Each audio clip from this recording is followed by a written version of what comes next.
রবিবারটা যে আমার উপর দিয়ে কেমন দখল যায় হেডি তোমাদের লগে শেয়ার করব। রবিবারে আমি খাওয়ার টাইম আগার টাইমটাও পাই না। দেখো ইসগা গোবের থইটে প্রথমে চলে গেছি আমি গানের ক্লাসে। আর দেখো ইসগা বিভূতি সন্ন্যাসী সবাই জানো যে বিখ্যাত শিল্পী, কিছুদিন আগে তিনি আমাদেরকে ছেড়ে চলে গেছে। তো সেই তার চরণে শ্রদ্ধাঞ্জলি জানানোর জন্য আমার স্যার ইসগা গান করতেছিল, তো সেটাই শোনো আগে।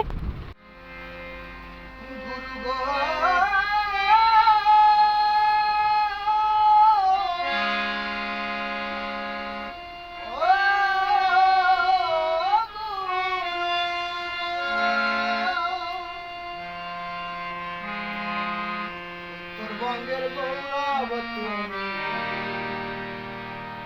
মালদার সুসন্তান।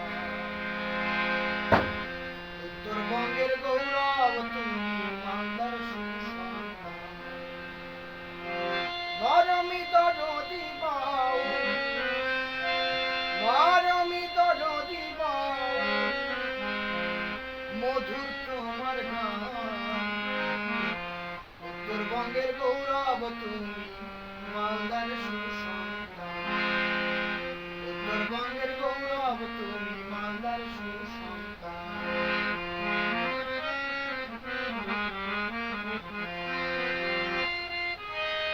শহর বন্দর গ্রাম গঞ্জে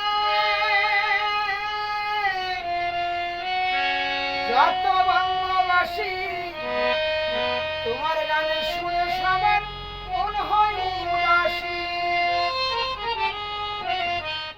পুরো গানটা আর তোমাদের সাথে শেয়ার করলাম না। আজকে গানের ক্লাস শেষ করে আবার চলে আসি বাড়ি এসে একটু ঘুমাইছি। ঘুমের থইটা দিয়ে প্রাইভেট টাইম হয়ে গেছে, তাই আর খাওয়ার টাইমও পাইনি, ড্রেস খোলারও টাইম পাইনি, চলে গেছি প্রাইভেটে পড়বার। আজকে বয়েজ স্কুলেও গেছি প্রথমবার। আমার অনেক দিনের ইচ্ছা ছিল যে বয়েজ স্কুলে প্রবেশ করব, তো ফাইনালি আজকে সুযোগটা হয়েই গেল।